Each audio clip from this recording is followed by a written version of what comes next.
Understanding the techniques used in rally driving will help you understand the relationship between car and road surface and how to be the master of control under extreme pressure. Dirt Rally has a precisely detailed vehicle handling model, so you will need to utilise real-world driving techniques to get through our most technical stages in one piece. Master these techniques and you'll maximise the potential of every car, allowing you to get better stage times and challenge for championship victories.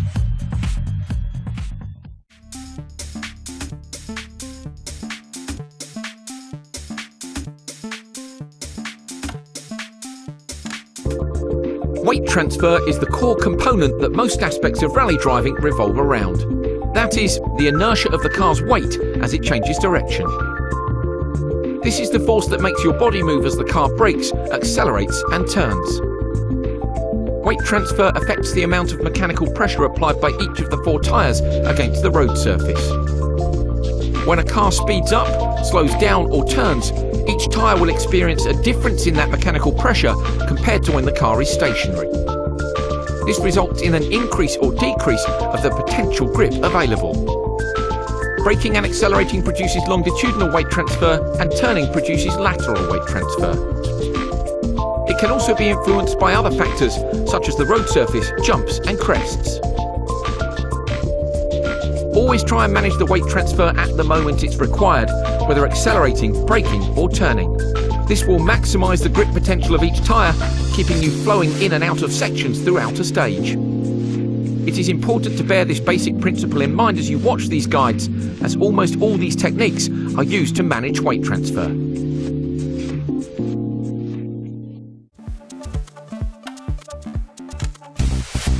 Like an aeroplane, rally cars move in 3 axes: roll, pitch and yaw. Rally cars are known for performing big slides. Most of the time, these slides are induced by the driver to achieve as high a speed through a corner as possible without sliding off the road. In order to traverse a rally stage quickly and without crashing, you must manage the attitude of the car at all times.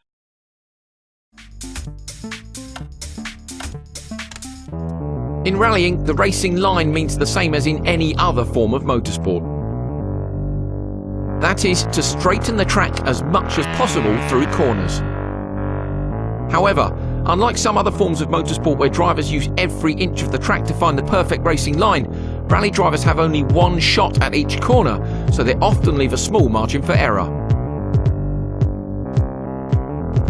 As a rally stage undulates through forests or curves around mountains, it is not always possible to see the racing line. Accurate pace notes are vital so that you know where to place the car on the road even if the section ahead is not immediately visible. You should also listen out for obstacles such as gateposts or piles of logs that may cause you to take a slightly different line through a corner than you otherwise would. When you're out on stage, make sure you listen to your co-driver and position your car appropriately for the road ahead. Always try and allow a small margin for error.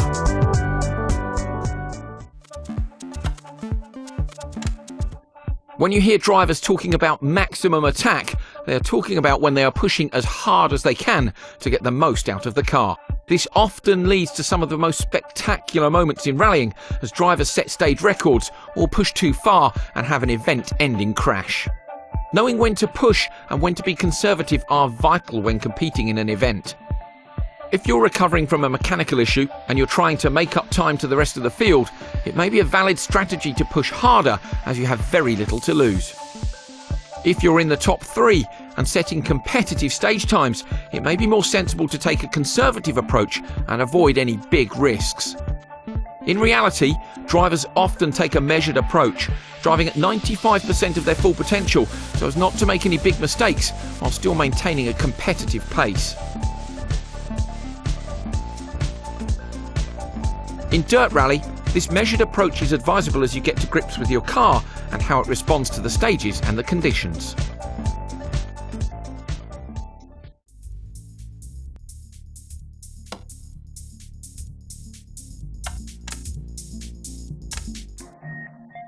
As with braking, weight transfer is an extremely important aspect of making a rally car turn. Simply turning the steering wheel does not guarantee that the car will move in the desired direction. As a driver, you must ensure that the weight is transferred to the correct place at the correct time. In general, the weight should be transferred to the outside front wheel relative to the direction of the corner. Braking places the weight of the car over the front wheels, but other factors should be considered, such as the current attitude of the car and the characteristics of the road. The current attitude of the car will vary depending on the section of road ahead. 2 corners in the same direction will mean that the weight will already be in the correct place to take the second corner after the first.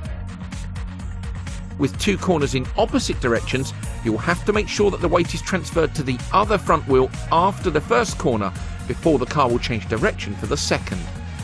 The rate at which the weight transfers in any direction is dependent on the surface, the available grip, and the setup of the car. In sequences of corners that change direction, you can use the pendulum effect to help the car change direction from one corner to the next.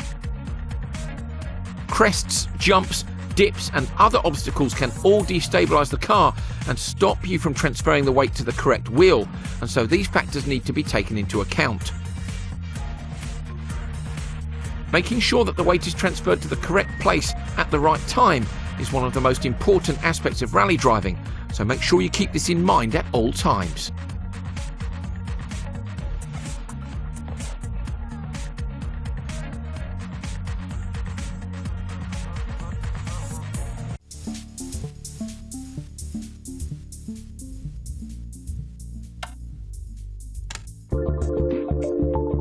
The handbrake turn is used in rallying more than in any other form of motorsport.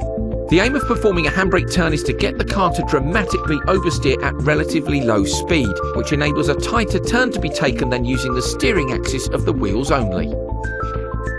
Weight shift is still required, and you must use the momentum of changing direction with the steering in conjunction with the handbrake to get the rear of the car to slide. The handbrake can also be used to induce oversteer in a more open corner if there is insufficient traction on the front wheels to get the car to turn in at the required point.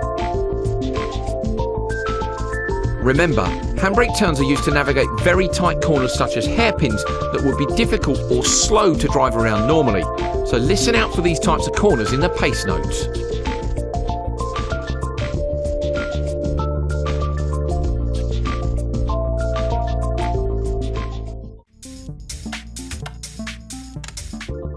There is a common misconception that to drive a rally car quickly, you need to wrestle the steering wheel one way, then the other as much as possible. When you turn the steering wheel, you are transferring the weight of the car to the wheels on the side where it's needed to load the suspension and provide traction for turning. If you rapidly move the weight from one side to the other, it is likely to destabilize the car, making it difficult to control. Continuing the soaring action on the steering wheel will progressively make the situation worse until either a crash or a spin has occurred. When cornering or making corrections to the steering, you should apply the minimum amount of steering necessary. In conjunction with other techniques, such as left foot braking to induce oversteer, the amount of steering input necessary may be considerably lower than would be required for the same angle corner in a road car. As well as keeping the car as stable as possible, using the minimum amount of steering takes the least time to apply and then remove. Consider a situation where the car unexpectedly and significantly oversteers.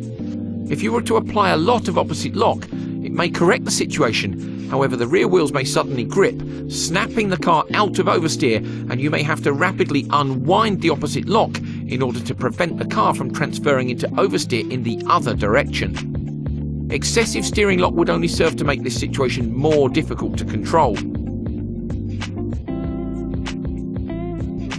So remember, always try to use the minimum amount of steering input possible in conjunction with other techniques to make sure the car remains as stable as possible.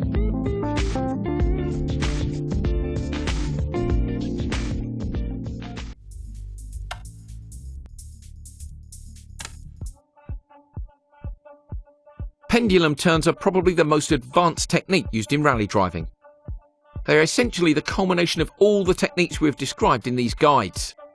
They are used specifically to prevent the car from understeering on loose surfaces when approaching sharp turns or hairpins at relatively high speed. The technique works by using the momentum of the rear of the car swinging from one direction to the other. It must be timed correctly so that the final weight shift happens at the turning point for a corner. Modern rally teams put a lot of effort into reducing their car's tendency to understeer, so pendulum turns are not used as much in today's cars as they were with the classics.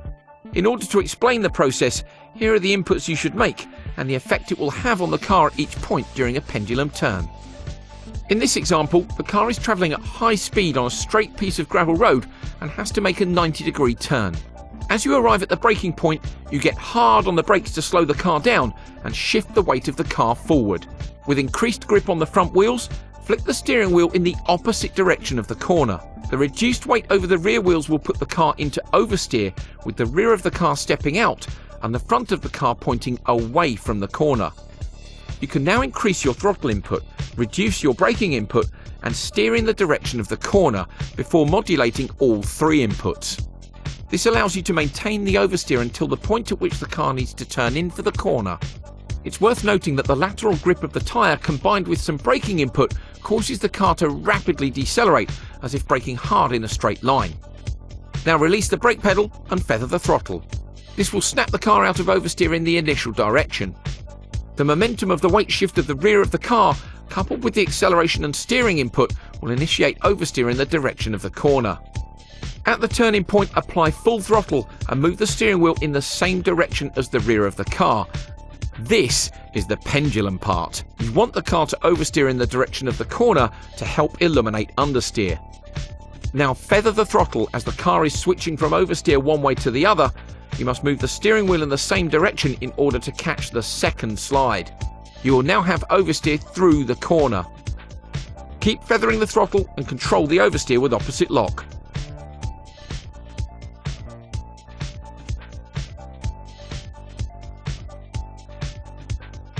A perfect Scandinavian flick will see you hitting the apex and accelerating through the corner exit where the car is straight once more. Remember, this is an advanced technique and practice makes perfect. The advantage is that by deliberately using the momentum of the rear of the car, you can actively prevent the car from understeering into a tight corner.